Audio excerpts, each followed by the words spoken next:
Luz Fabiola Rubiana de Fonseca, la mujer señalada de agredir verbalmente a la vicepresidenta Francia Márquez, aceptó su responsabilidad en los delitos de actos de discriminación y hostigamiento agravado. Lo hizo tras el escrito de acusación por parte de la Fiscalía en su contra. En ese sentido, el escrito se remitirá a un juez de conocimiento para que emita la condena. Para la Fiscalía, las declaraciones de la mujer se masificaron con rapidez en redes sociales, generando daño a la honra de la vicepresidenta. Este proceso se adelantó en el marco del procedimiento penal abreviado.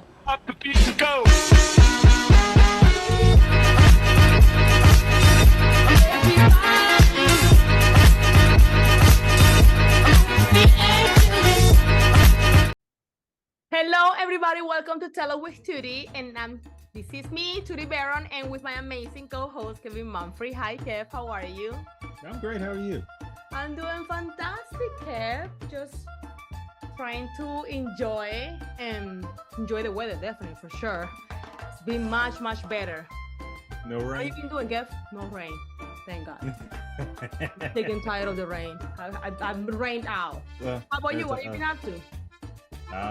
You know me, working, but I do appreciate you all in California taking in all the rain for the United States. My God, isn't that crazy? It's been seriously like, for a minute I thought that I was Noah. I think there's a song that says it never rains in California. Well, yeah, that was a line. Yes. Well, there was a lot of water. It was just everywhere. Kev, how much knowledge do you know about our Colombian government? What government? Colombian government. Boy, this is where we're going to. I don't know much, but I feel like you're going to teach me a lot today.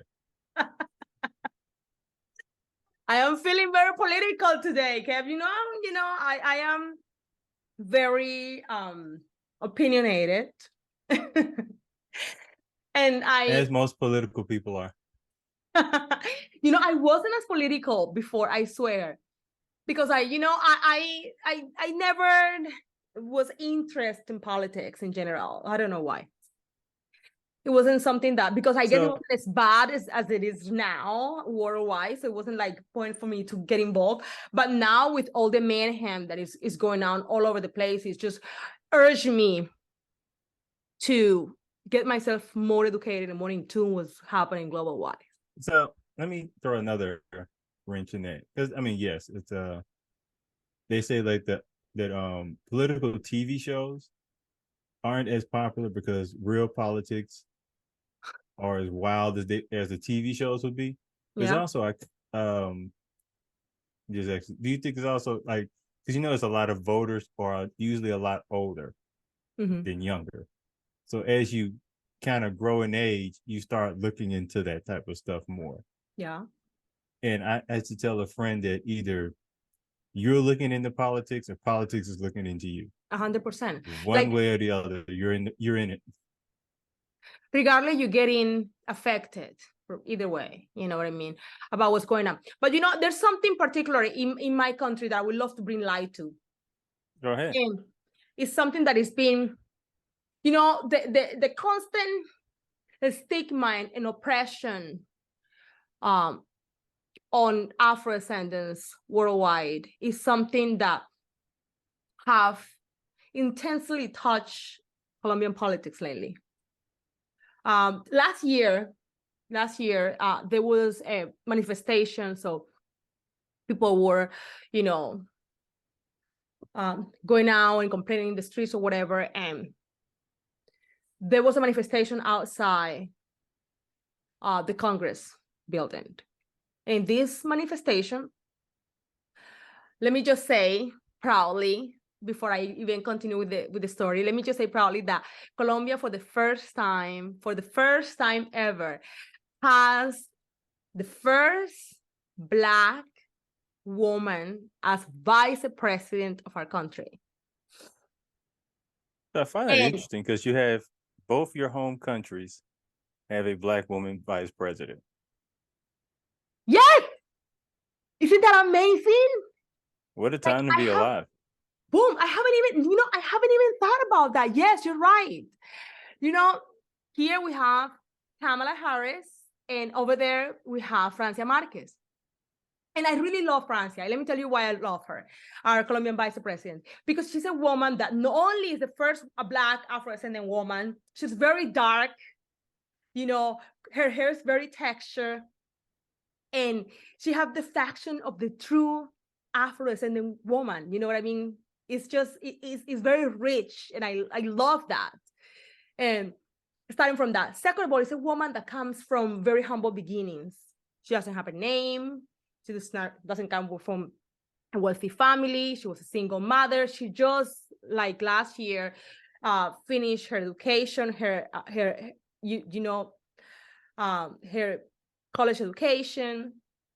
She has been an activist. Like, life has thrown her to be an activist because life has been so unfair to her that she have had the role, she have took the role to stick up for herself and for her community. And this allowed her to have a lot of people that were after her, to the point that got caught the eye of the current president, Gustavo Petro, in Colombia.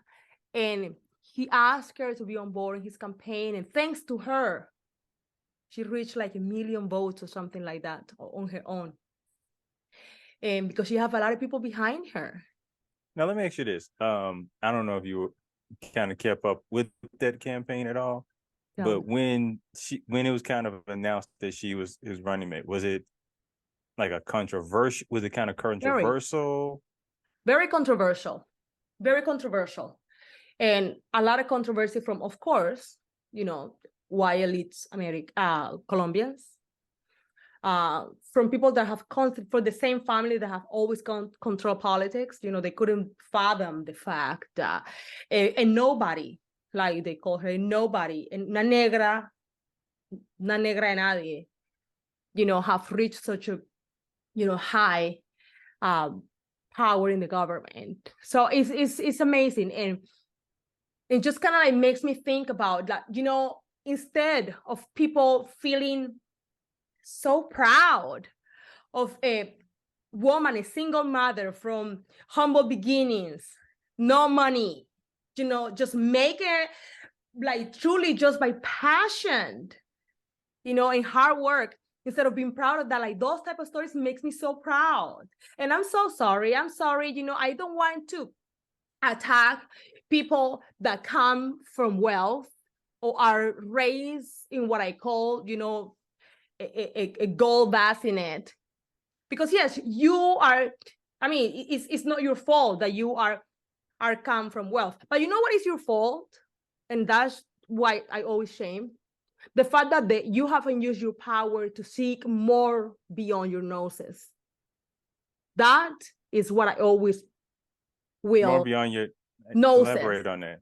It's like, you know, like when somebody doesn't have anything, they work so freaking hard, and they usually, you know, not only think about themselves, but they think about the people around them, their community, the people around them. But usually when you are you know, brought up in wealth, in comforts, you literally don't care about anybody but yourself. Unfortunately and sadly, mostly that's what happened. Out of the 100%, for an example, of people that belong to that 1%, maybe less than 5%. Like they're not like necessarily driven. They are not even motivated to help others. They are not even motivated to help others. So and there's a saying, and I will not get it right because I can't remember it verbatim, but the sentiment is, driven men create wealth for their family. Yes. Strong men create settled times for their family. And an example Kids who grow up into settled times make poor men. And it's just, so like one generation makes rich because they weren't driven to be rich. They end up losing their money. So like every three generations, it goes back down. Mm-hmm. That family was back into poverty. And let me give you an example. Just me here living in this country. I always have been driven to help others. Always. Because it's something that I went through growing up. It was difficult. I saw the struggle, not only mine, but my family, my mom, my neighbors, my community around me. And when I had the opportunity to help, I did, and I continue to do so. When I came here to this country, I've always saw that there's always somebody in need. There's a lot of homeless people. There's a lot of lack of resources in a lot of communities, even in this country. You know what I mean? So I always brought my daughter, it was driven to do the same. But I have encountered a lot of people that are here from this country. They complain about the homelessness. They complain about so many things that happen, but they are not willing to do anything. Not willing to do anything. You know what I mean? And you can do something. Even in your small community, you get together with the people that run your community. Get together, with your mayor's office. Donate your time. And things like that. You are seeing often from people that come from the bottom, like Francia Marquez, instead of people that have always been in politics in Colombia, that they are always trying to take the money for their own benefits, but not looking out for their community. And this is a woman that has been looking a lot out for the Afro-descendant communities, and I applaud that. So to continue the story that I was saying in the beginning, they were doing a protest last year, back in September, and they were protesting against the government. And then this white Colombian, that if you see the you know what I mean, the video, I look more white than her, and I don't have one single blot of white in my body. My father was black and my mother was indigenous. You know what I mean? But anyway, she looks as like as me, but she's a white Colombian from Bogota. She gets approached by a journalist outside of the Congress. And then she's a woman started ranting, not only on Francia Marquez, but also on all of Afro-descendant community. Saying that we are apes. No, saying first of all that Colombia is being governed by apes. That Francia Marquez is an ape. And what kind of education Black people have when Black people is only known from killing, from ignorance. Black people are known from ignorance, attacks, and killings. Listen, when I am doing my little research, because you know that I am like a little ant all over the place trying to get everybody. Mm-hmm. I am doing this, and that I came across that I seriously, like, my Colombian blood just boiled. It's somewhat surprising because I know we've talked before, and you've mentioned that there are a lot of dark-skinned people in Colombia. Yes. So, and I mean, we have colorism. So here, and I don't know if I would have thought that colorism would be as big of an issue, but I have heard that they said in Latin countries that colorism is a big issue. I've never heard it to the point where they're calling people monkeys. I mean, I've heard it here, but I wouldn't have thought it would have been a term used. But I mean, that's my what they call it, naivete. Like, are you kidding? Like, calling her and Afro-descendants apes in a country. Let me tell you, and only uneducated. The Afro-descendants are educated. They're only known by killings and attacks. And I wanted to literally, like, I wanted to just be a magician and have like a little wine and do like this, poof, disappear you. Gone. I don't want to see you ever again. Like, what are you talking about? Let me tell you something. Let's just talk facts. Colombia is a country of 51 million people, around 51 million people. Okay. Out of those 51 million people, 10 million are recognized as Afro-descendants. 10 million. Out of those 10 million, Colombia is one of the countries of the lowest people who's bilingual, speak more than one language, with only among the Latin countries. So only 1.2 million people are bilingual.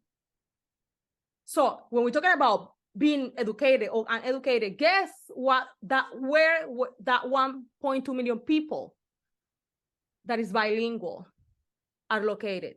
Mostly in the coastal areas where I'm from, Cartagena, and the island of San Andres. Both regions are widely populated by Afro-descendant people. Like in Cartagena, everybody looks like me. Like seriously. Like you look more Cartagenan than me, Kevin. And San Andres, the same thing. It's a coastal area, you know, so just based by facts, then our Afro-descendants are not as uneducated as this, what is their name? Luz Fabiola Rubiano, you know, claim us to be. When she talks about like stealing, like Afro-descendants are only known from stealing. Let me tell you something. I can go over there on and on and on.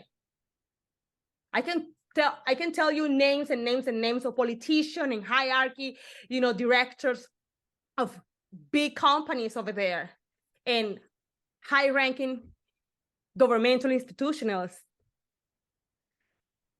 involved in corruption and stealing money, hard-earned Colombian funds to benefit their personal interest. They are all white, all of them. From the same families, from the same wealth, from the same nasty little nest.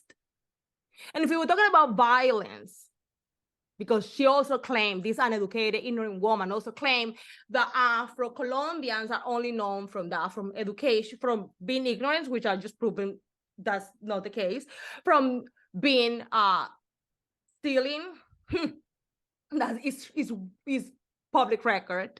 You can go over there and see. It's not the case. And when you talk about violence, I have to bring back that we have, or Colombia itself, have a lot, unfortunately, a lot of monsters, a lot of violence, especially in the 90s. And all of this was led by just white monsters. And if we don't go back, I mean, we are widely known worldwide for drugs, right? For violence. And who incited that? Pablo Escobar, a white Colombian. So I can go with her, with her ignorance, back and forth, back and forth. And, you know, I applaud my country at the fact that they're following this and making sure that this person pays. Because I think that we together, Afro-descendants in Colombia, here, all over the world, we need to be united. And our government has to be behind us to punish all these type of behaviors. Now, you mentioned that your country was making her pay. How, can you kind of elaborate on that? So, in Colombia, racial discrimination is illegal and it's penalized. So right now, currently, she pled guilty. Is there's footage, you know, out there. But she didn't have like a trial. She just pled out. Yeah, she got a trial and she pled guilty. She pled guilty. She got a trial and she pled guilty, and she's about to be sentenced in May 30th, next month. And she can get up to 3 years imprisoned, no jail, prisoned with the big girls, with the very scary Colombian girls. Yeah. If she has a good, if she has a soft judge, she can get parole, or she can get also house arrest.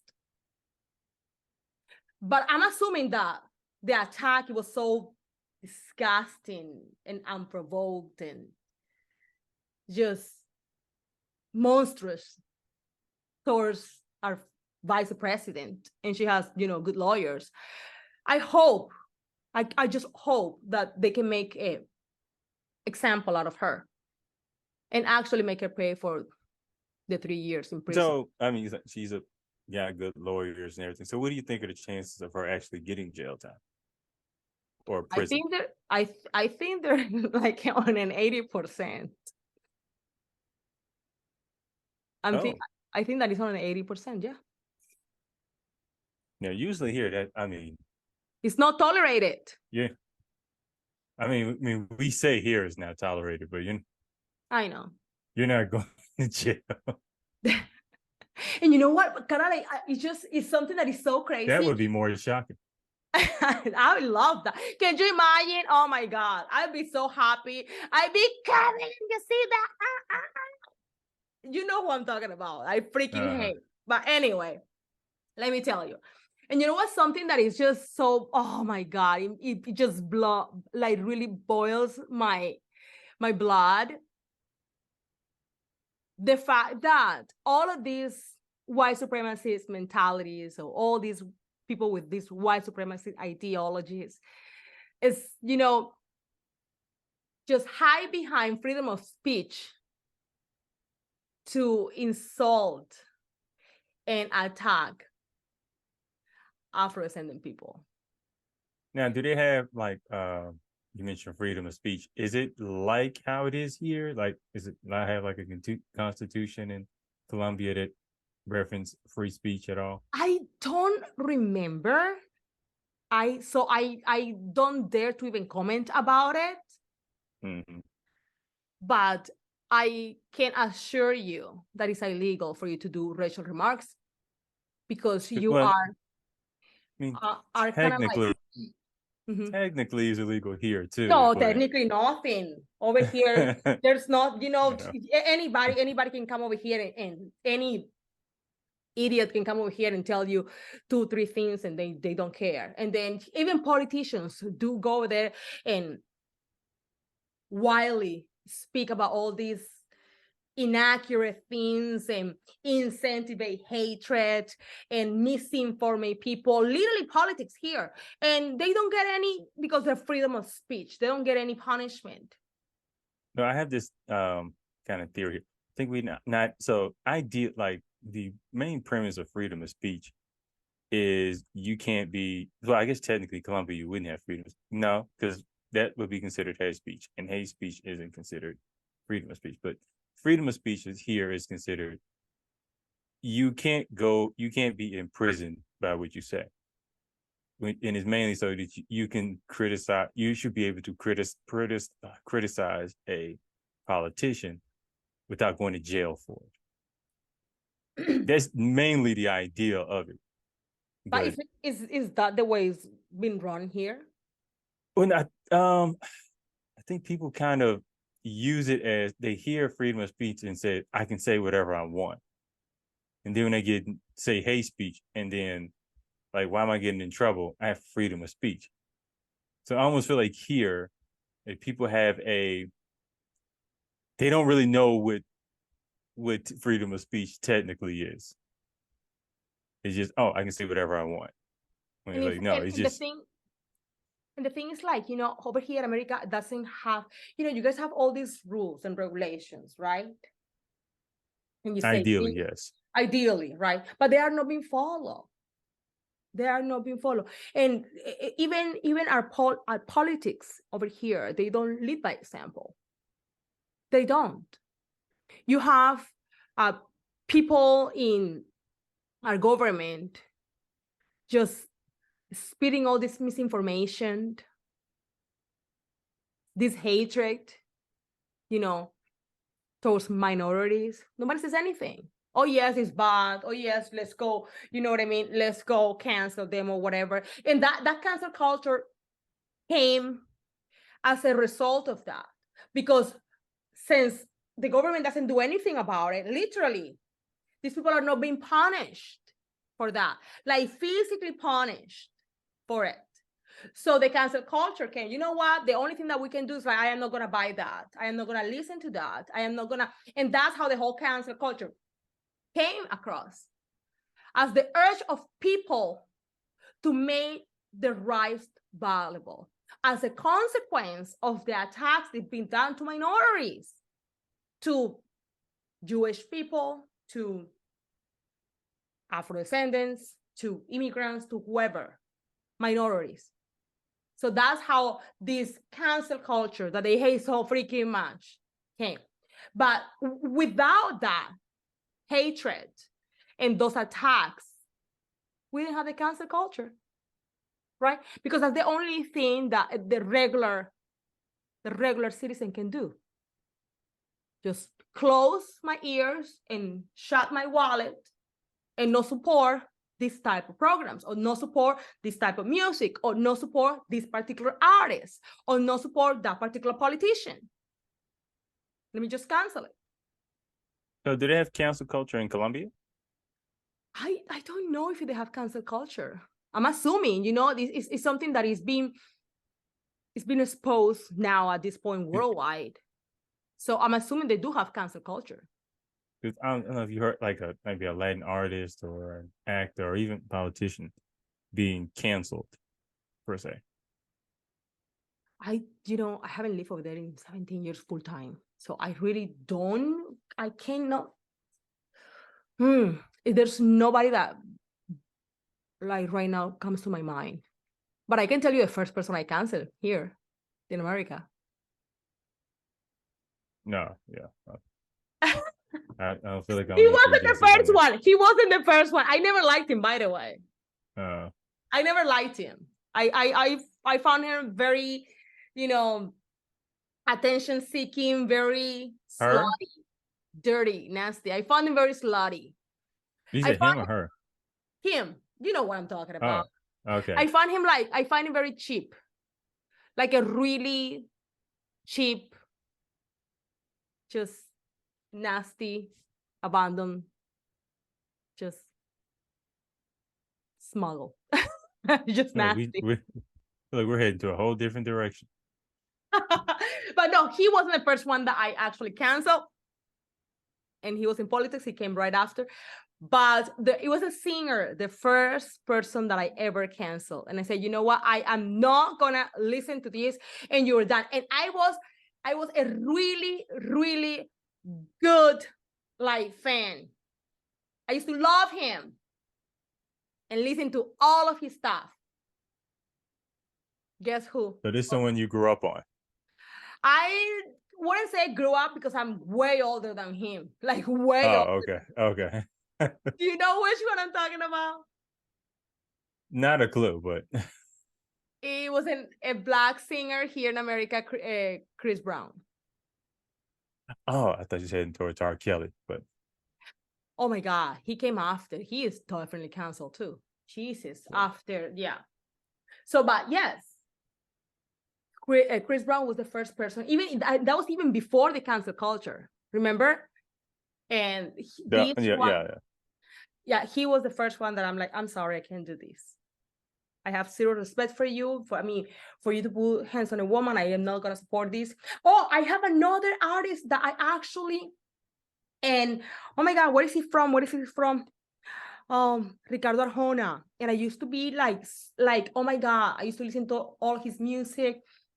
Where is Ricardo Arjona from? I need to see. Listen.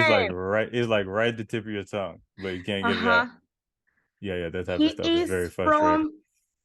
Where is Ricardo Arjona from? He is from. I feel like whoever's listening is just screaming it out. I know. Guatemala. Oh, okay. He's from Guatemala. You see, I for sure didn't have that one. I was gonna say something random. So, oh my God, thank God that I looked it up. So yes, listen, and it's so like I used to watch him and be like super amazed by his music and his lyrics because he's very romantic, and I'm a hopeless romantic. And I used to like, oh my God, just daydream. And my it's just like these lyrics. Guess what? He was beating the crap out of his wife. Beating the snot out of his wife too. It was a huge thing. And after that I said, I'm sorry, I can't do that. So those are the two artists. That's the artist, I guess, in Latin America that one in Latin America, and the other one here in Colombia, in the US. But anyway, Kev, just to like to close this episode, I would like to say that, you know, this fight against racial discrimination it's a fight, it's a long fight. It's been going on more than, in my case, as Latin American woman, more than 500 years. In this country, 400 years. And it's gonna continue going on. But, you know, I feel that it's turning a different route now. I feel that people are more aware, more sensitive about these type of issues, and are standing up for it. And I will have to say that, you know, this is not going to stop until we don't stand up against every racial discrimination act that we see around, that we see, that we hear, you know. And all of us, as our Afro-descendant community, as the diaspora, you know, spread all over the freaking world, need to unite, need to seriously unite and stop all these stereotypes of you were from there, or you have more light skin, or you have more, your hair is this, or you're darker, or I'm better, or all this needs to be abolished. And our focus should be and unite ourselves, because when we are united, we're stronger than anything. So that's the only thing I have to say. And I'm so proud of our first woman, Black Vice President. I am very, very proud. You should get a T-shirt that has both of the presidents, vice presidents. You know what? Yes, that should be a thing. Colombian Vice President, you know, Francia Marquez. Yeah, you get a shirt that has like in the background has American flag on one with Kamala and the Colombian flag. Yes, bingo. Very, very proud of my, you know, my Colombian Vice President, our first Afro-descendant Vice President. Very proud, and just as proud, I would love to see all my country unite behind her. This is an amazing accomplishment, and is proven once and once again that united and behind a force, we can do it all. So thank you so much for listening. Thank you for watching. Thank you for supporting our channel here. Thank you for supporting my videos on the Afro Diaspora News channel too. I watch as much as comment as I can. Thank you for your likes, for your views. Thank you for the messages on my social media. I adore it. I cannot marry all of you guys. I'm sorry. I don't think it's legal.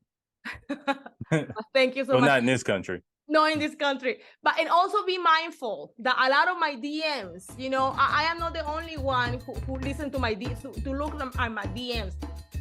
Here, my co-host, my poor Kevin, also, you know, he watches my DMs. And you guys, you know, I love you. Not anymore. I'm retired from that.